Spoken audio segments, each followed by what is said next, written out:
Hola, ¿qué tal? Me da muchísimo gusto darles la más cordial bienvenida a una entrevista más de Voces Fundadoras. El día de hoy tenemos una invitada muy especial a que le tengo mucho cariño, nuestra querida consejera Claudia Zavala Pérez. Querida Clau, muchísimas gracias por estar con nosotros en Voces Fundadoras. Muchas gracias a ti, Gaby. Para mí es un gusto, un honor y también eres muy querida por mí. Muchas gracias. Querida Claudia, ¿te podrías presentar a nuestra audiencia, por favor? Claro que sí. A ver, yo soy Claudia Zavala Pérez, así me conocen. Soy, primero, mamá de 2 hijas, 2 jóvenes. Soy universitaria, egresada de la UNAM. Ahí cursé toda mi licenciatura, mi maestría también la hice ahí. El doctorado lo cursé aquí en el Tribunal Electoral, en mi casa. Tengo pendiente todavía titularme. Esa es una de las cosas que no le voy a dejar la carga al tribunal. Me considero ser una mujer que me gusta tejer redes con todas las personas que encuentro en mi camino.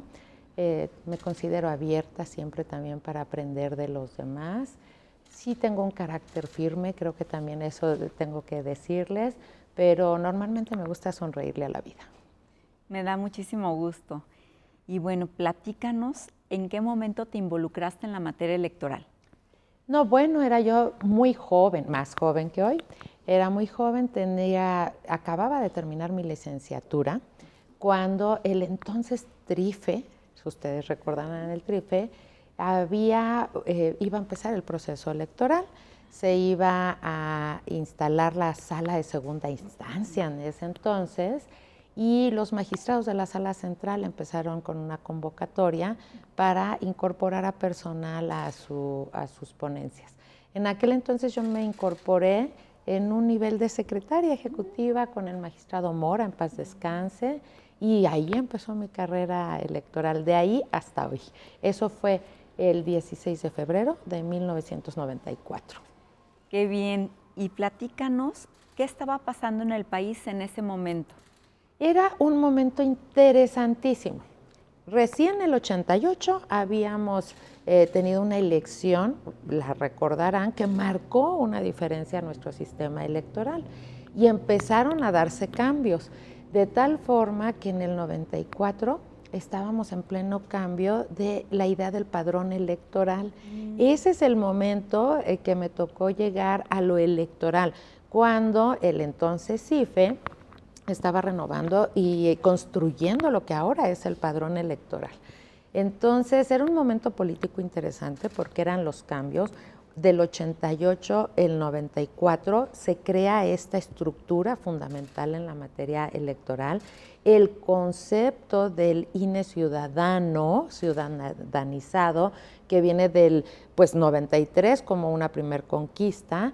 En el 94 empezamos a resolver todos los temas que tenían que ver con credencial, la credencial de elector como ahora la conocemos con fotografía, pero ahora ya está remasterizada, y se empiezan a construir los elementos fundamentales para la democracia en el ámbito procedimental sustantivo, que son los procesos electorales.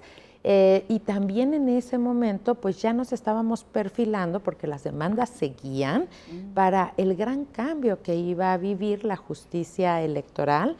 En este momento era un tribunal de legalidad nada más, conocía elecciones federales, y el proceso electoral era propiamente en el tribunal, concluía en agosto, septiembre, que ya tomaban posesión las y los diputados de aquel entonces, pero nosotros seguimos con muchas demandas justo porque era el cambio del padrón electoral.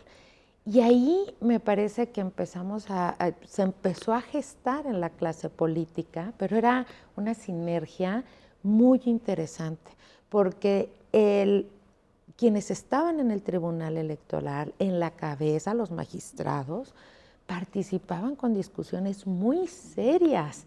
En las discusiones políticas había un diálogo y había escucha.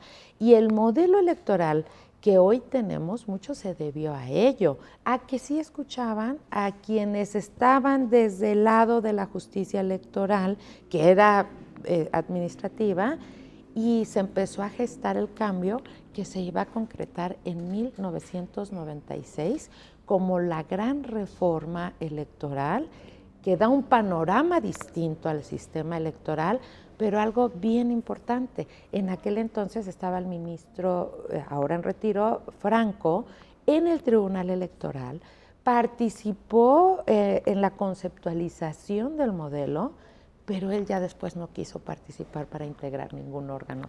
Y eso es altura de miras, hombres de Estado que participaron. Ese es el contexto que yo recuerdo en aquel momento que yo me incorporé como una secretaria ejecutiva con conocimientos de licenciada en Derecho porque acababa de egresar, estaba preparándome para titularme y también le entraba a lo jurídico como apoyo, como auxiliar, ¿no? Qué bien. Y cuéntanos qué te tocó vivir y cómo consideras que fuiste parte de la construcción de la democracia. Mira, Gaby, me tocó vivir los grandes criterios que hoy son ley o que hoy son paradigmas en materia electoral. Me tocó redactar muchos de esos grandes criterios en ese momento. Es decir, construir parte del derecho electoral. Porque muchas de las cosas que hoy tenemos en la ley fue porque primero se definieron en los tribunales. Entonces, yo me incorporo en 1996, yo estaba como secretaria, viene el cambio, llegan magistrados de la judicatura, la magistrada Alfonsina, el magistrado Reyes Zapata, Mauro Miguel Reyes Zapata, el magistrado Leonel Castillo, también el magistrado Fuentes, en aquel entonces llegan de la judicatura y se quedan algunos magistrados de los que ya estaban en la materia electoral. A mí me toca en la ponencia porque ahí llegó el magistrado, en la ponencia que dejó el magistrado Mora, en paz descanse, y de allí empezó un proceso de formación intensa para todo el personal del INE. Eso fue un acierto grandísimo, porque todo el personal, nosotros estábamos en la materia electoral, pero nos empezamos a profesionalizar en la carrera jurisdiccional. Y ahí empezó, con ese cambio empezó, yo me incorporo al cuerpo jurídico como secretaria auxiliar. No existía ni siquiera ese cargo, ¿eh? Ahí se empieza a crear porque pues éramos las secretarias y secretarios de estudio y cuenta. Pero claro, se abrió muchísimo los medios de impugnación, era otro modelo constitucional completamente distinto.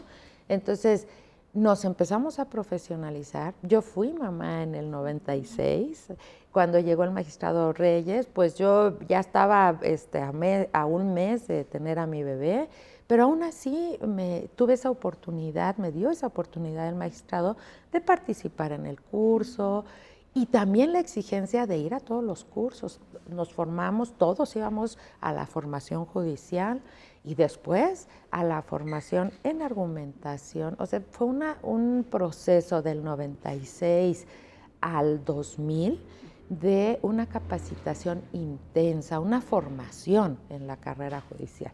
Y a la par con todos los asuntos, porque nacieron nuevos medios de impugnación, se estrenó el juicio de protección de derechos político-electorales, que no existía antes del 96, y entonces empezaron a llegar muchas controversias que se empezaron a juzgar con el enfoque constitucional. Ya no era un tribunal de legalidad. Y de ahí, pues, ¿qué te cuento? O sea, construimos el enfoque de fiscalización y fortalecer al IFE entonces en su calidad de autoridad fiscalizadora, todo lo que tiene que ver con los derechos político-electorales y los otros derechos a la transparencia, al acceso a la información. No, fue una revolución y yo fui parte de esa construcción. Muchos de mis proyectos los veo y digo, bueno, con el tiempo uno madura y podría haber sido mejor las cosas, pero sí te da gusto sentirte parte de la construcción de una materia que es tan dinámica, pero que tiene tanta relevancia en nuestro país. Muy bien. ¿Y cuáles son las áreas de oportunidad de nuestro sistema democrático actual? Bueno, hoy tenemos muchas. Yo creo que hoy hemos empezado con cambios y debemos empezar a ver que el origen es lo importante.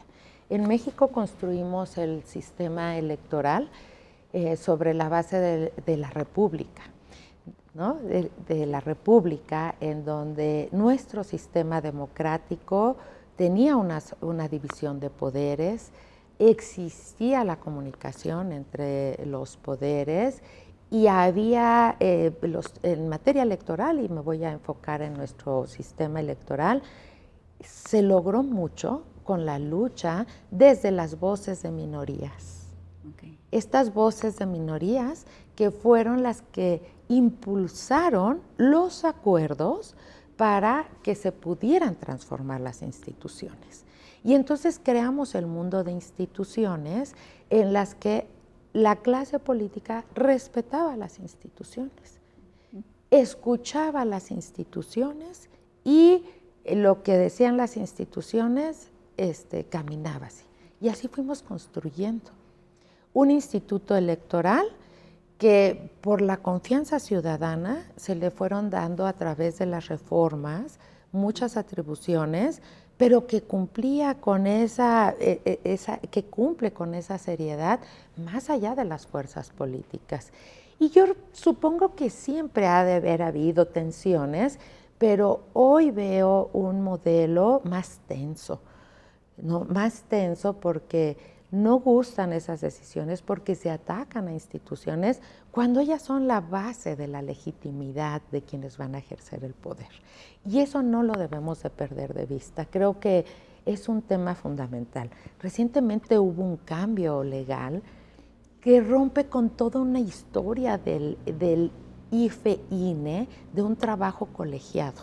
Ese órgano donde hoy somos 11, tiene que trabajar pues con todas las fuerzas políticas. Y hay muchas tensiones, claro, porque todas las fuerzas políticas pues quieren tener la razón o quieren buscar espacios o no quieren que se les sancionen, pero se blindó con un sistema de colegialidad que nos tenemos que poner de acuerdo porque nos tenemos que poner de acuerdo, para que no hubiera interferencias del exterior, y por eso se piden mayorías calificadas. Hubo una reciente reforma que cambia eso y que regresa a una estructura presidencial. A mí eso se me hace delicado y lo he comentado, no es por quienes estamos hoy, no somos las personas, es el modelo de institución que ha permitido enfrentar todas estas cuestiones que se dan en nuestra materia.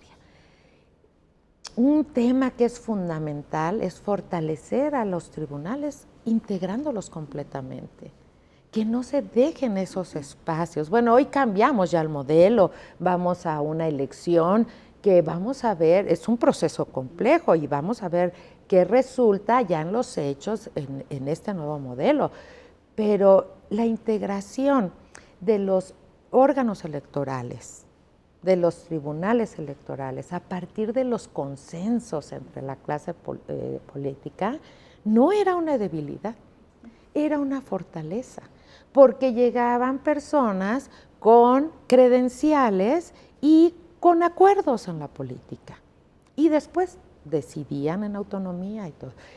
Creo que de las grandes oportunidades que yo advierto ahora es ese diálogo, esa clara división de poderes, en donde el legislativo vea sistemas y pueda avanzar para mejorar lo que nosotros podemos ver de oportunidades en nuestro modelo democrático de derecho electoral procedimental, y también en el otro. Digo, hay muchos retos que hacer en nuestra democracia, pero son de las grandes oportunidades que veo, y también pensar un modelo que sea más homogéneo. Nosotros hemos entrado en un momento en nuestro país en que convergemos, son concurrentes muchas elecciones, con tiempos muy diferentes, cada uno de los estados para campañas, pero no hemos pensado en la ciudadanía, porque la misma persona ciudadana que vive en un estado, pues va a tener que elegir a lo federal, a local, y a veces le decimos, está prohibido hacer campaña antes. y ya están por los tiempos legales en su estado haciéndolo, ¡ay, está actuando ilegalmente! Esas percepciones importan y creo que es un momento que nosotros tengamos que sentarnos a revisar cómo se quiere el proceso electoral en el país, sobre todo ahora que viene otro poder y que va a ser concurrente. Es necesaria una visión integral. Y en otra parte, y yo esto lo he dicho, tengo años diciéndolo, es la construcción de la ciudadanía, no cuando son de 18 años. Tenemos que trabajar un modelo educativo, pedagógico con la SEP para que se normalice nuestra actividad política como ciudadanas y ciudadanos en los temas de nuestra comunidad, pero también cuando nos toca hacernos responsables de mesas directivas de casilla, de consejos distritales, ¿sabes? Pero eso no lo vamos a enseñar como ahora, cuando son jóvenes. Es desde que somos niñas y niños, desde las primeras infancias, aprendemos a convivir en entornos democráticos. Entonces, son grandes oportunidades que yo veo, pero que son de sistemas, Gaby.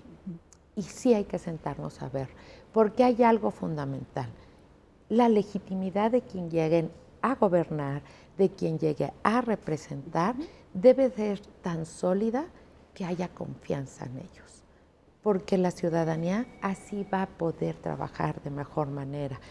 Quien sea la fuerza política que gane, quien sea que quede en segundo lugar, pero que no sean esos vicios procedimentales los que lleven a obtener los triunfos, sino que sea una ciudadanía auténtica. Muy bien, muy interesante. Y si en tus manos estuviera una reforma, ¿qué propondrías?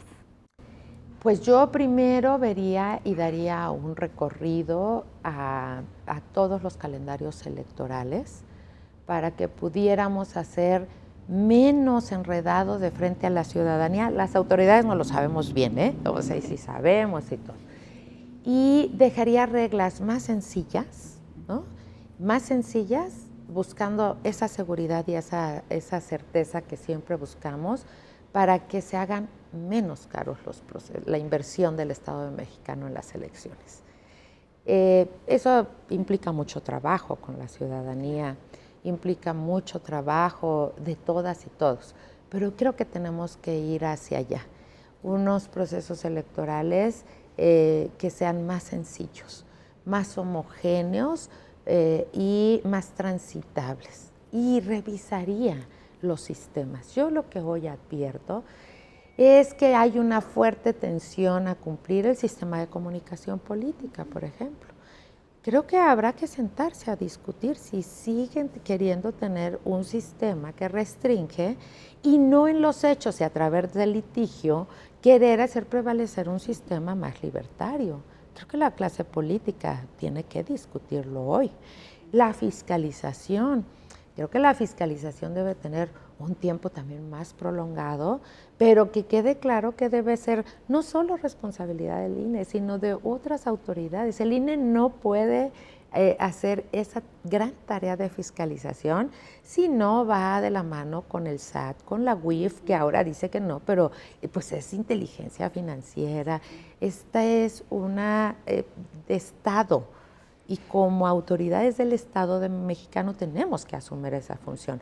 Yo tocaría por lo menos esos temas y los pondré a discusión y ahí es, ¿qué modelo queremos? ¿Por qué? Porque la mayor amenaza que yo veo es que hoy no se quieren cumplir las reglas y eso sí debilita la democracia y la legitimidad de quienes llegan al poder. Qué bien. ¿Y cuál es tu percepción de las instituciones electorales en este momento?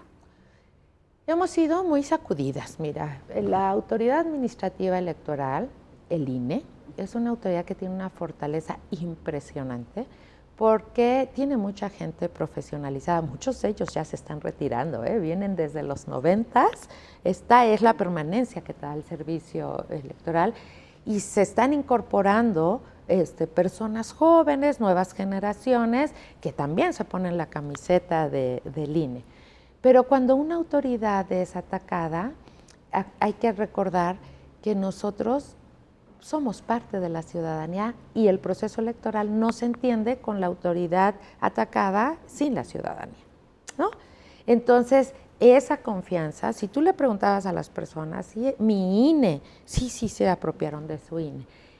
Y con este momento de ataque injustificado, porque podemos tener deficiencias, pero hemos dado resultados siempre con el estándar de calidad que debemos dar, ¿no? A mí me parece genial que haya estas renovaciones parciales porque encuentras varias visiones y renuevas a la institución. Pero creo que ahora estos ataques que hubo, estas descalificaciones, sí han llegado a la ciudadanía y la ciudadanía está perdiendo ese lazo, no la confianza, siguen confiando en el INE, pero ese lazo que lo unía de las elecciones las hacemos contigo y somos uno, somos ciudadanos. Y lo mismo sucede cuando hablamos de los tribunales electorales. Nuestro sistema constitucional está integrado, la sala superior es la cúspide y vienen las salas regionales.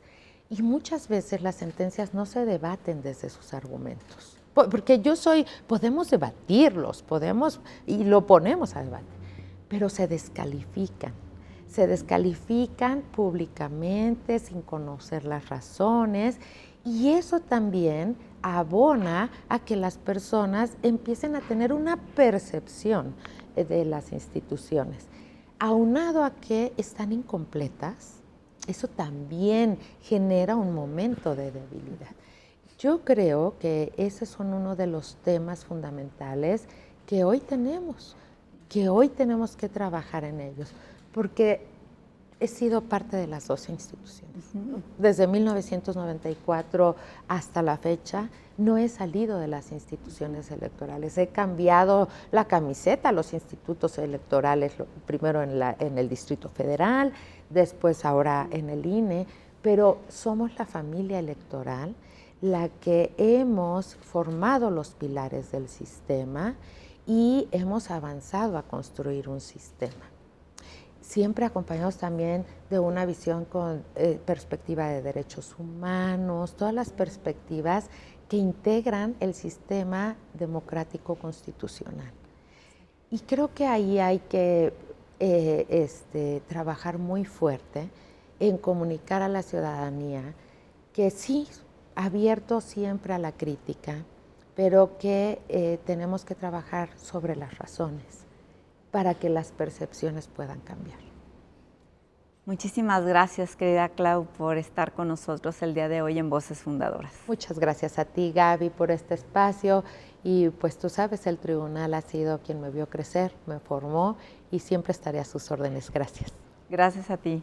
Y bueno, pues muchísimas gracias a nuestra audiencia y no se pierdan las demás entrevistas de Voces Fundadoras. Hasta la próxima.